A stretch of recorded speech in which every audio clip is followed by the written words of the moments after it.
Selamat pagi Bapak dan Ibu.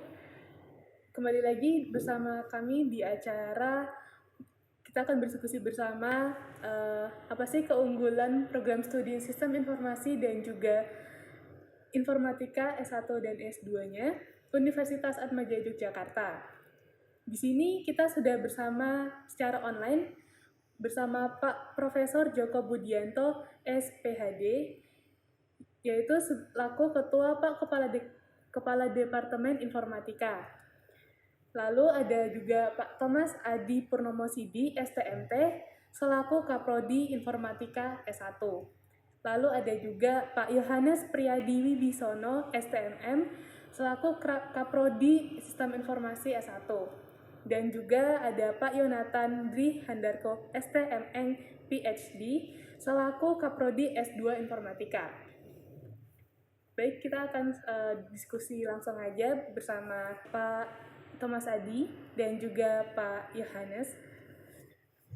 Yang pertama, kenapa sih kita perlu memilih informatika dan juga sistem informasi, Pak? Mungkin secara sederhana saja. Jadi penerapan teknologi dan dampak dari teknologi itu sendiri buat kehidupan di sehari-harinya itu kan sangat tinggi. Dalam arti tiap tahunnya itu kita semakin lama semakin istilahnya semakin dekat dengan kehidupan kita ya. Jadi informatika itu sebagai sebuah topik yang pasti akan selalu dipakai dan prospek kedepannya itu sangat cemerlang. Jadi baik saya informatika maupun sistem informasi itu dua hal yang sama. Kita sama-sama memiliki prospek di depannya sangat cerah. Gitu. Kemudian yang kedua, sebagai universitas yang terakreditasi juga baik, jadi istilahnya kita juga tidak asal-asalan ya membuka sebuah prodi. Kemudian kita juga sudah lumayan berumur, secara pengalaman kita juga sudah punya banyak pengalaman, dan juga dosen-dosennya pun juga sangat berkompeten dalam bidang-bidangnya masing-masing. Kita juga memiliki banyak dosen yang saat ini tidak hanya sebagai istilahnya bergelar master, kita juga sudah banyak yang bergelar doktor ataupun profesor.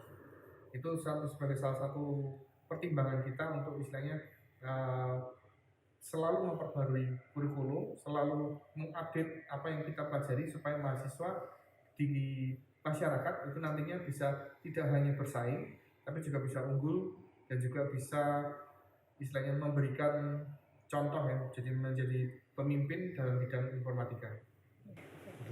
Kalau untuk program studi sistem informasi sendiri bagaimana, Pak? Oke, untuk sistem informasi sendiri mungkin nanti Bapak Ibu akan bertanya-tanya ya, apa yang membedakan prodi informatika dan sistem informasi. Nah, kalau kita melihat sistem informasi itu berdiri atas dua domain. Ada yang kita mempelajari tentang IT sendiri, yang kedua kita belajar tentang bisnis dan manajemen. Nah, kita berdiri dua domain tersebut sehingga bisnis dan IT itu bisa berjalan secara bersama-sama. Lalu untuk keunggulan dari program studi informatika dan sistem informasi sendiri bagaimana, Pak? Oke.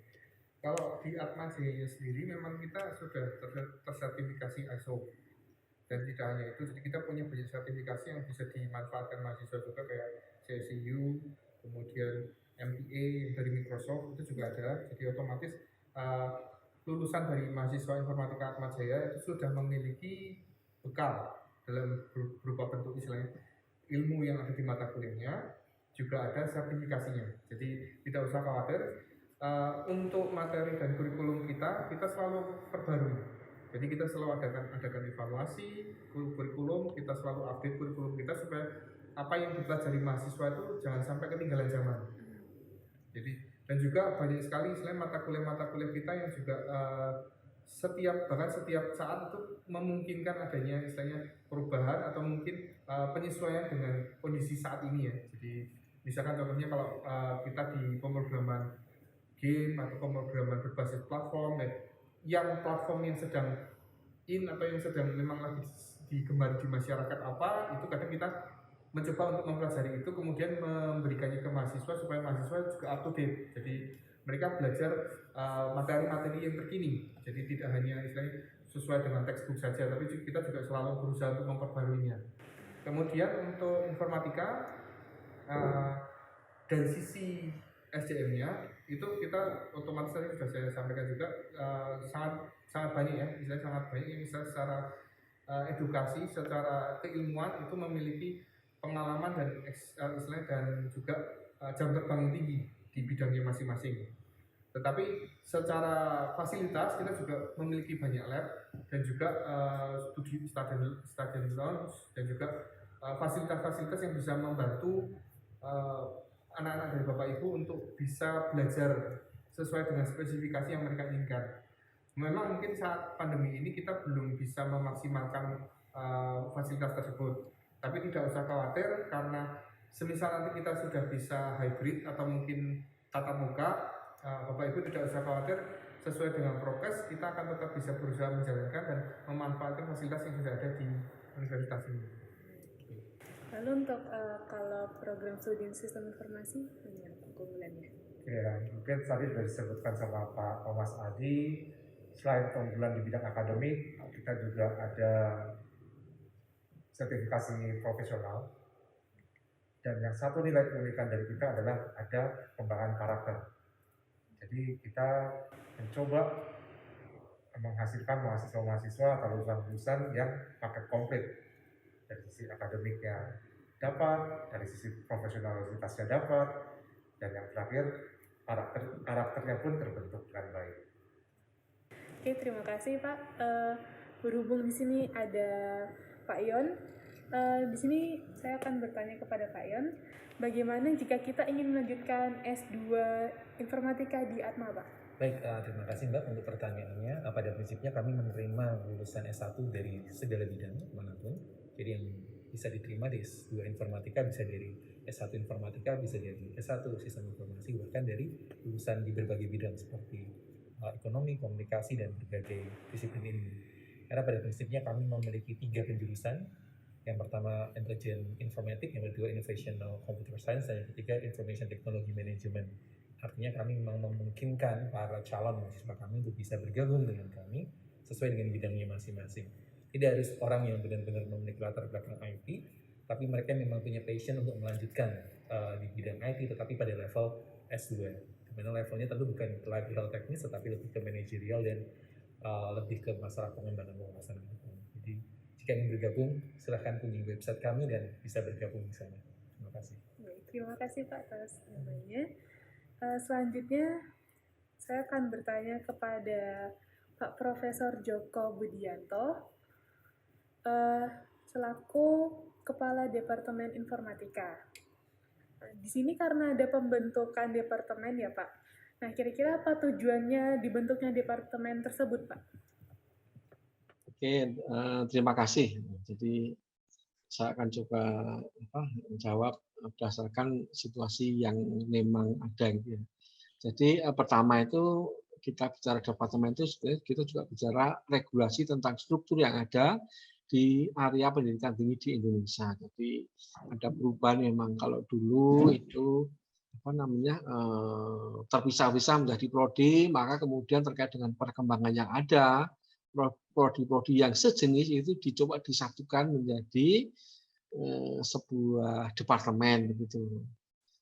Ini apa artinya? Ini artinya juga sedikit banyak menunjukkan bahwa konteks ilmu informatika itu juga berkembang dan juga ada aspek-aspek di dalam organisasi di prodi informatika itu sendiri, dan tentu saja kan harus diakomodasi di dalam sebuah struktur organisasi yang memadai dari perkembangan ilmu ataupun manajemen dalam bidang ilmu informatika. Jadi kalau boleh saya sedikit flashback, itu tahun 93 itu Atma Jaya mendirikan prodi sarjana informatika, dan kemudian dengan semangat yang dipunyai oleh berbagai stakeholder, program ini lalu berkembang baik secara vertikal maupun horizontal. Nah, perkembangan ini terlihat dengan berdirinya misalnya program Magister Informatika tahun 2006. Jadi dulu hanya S1, lalu ada program Strata 2 yang sekarang dikenal sebagai program Magister Informatika. Kemudian misalnya lagi 3 tahun yang lalu kita membuka atau fakultas ini membuka prodi sistem informasi.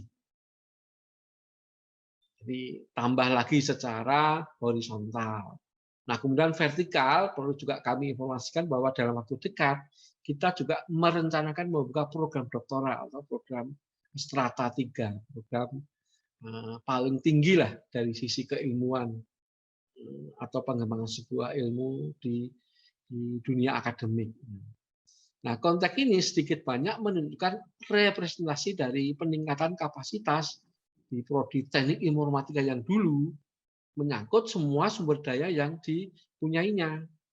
Jadi sebagai contoh saat ini sumber daya manusia yang ada di departemen kami itu ada 2 profesor, ada 7 doktor, ada 11 staf yang sedang menjalani proses berlanjut yang kita harapkan sebentar lagi pada pulang. Jadi harapannya 2 atau 3 tahun lagi total staf kita yang sudah doktoral mungkin bisa mencapai sekitar 20-an harapannya yang lulus dari dalam maupun luar negeri.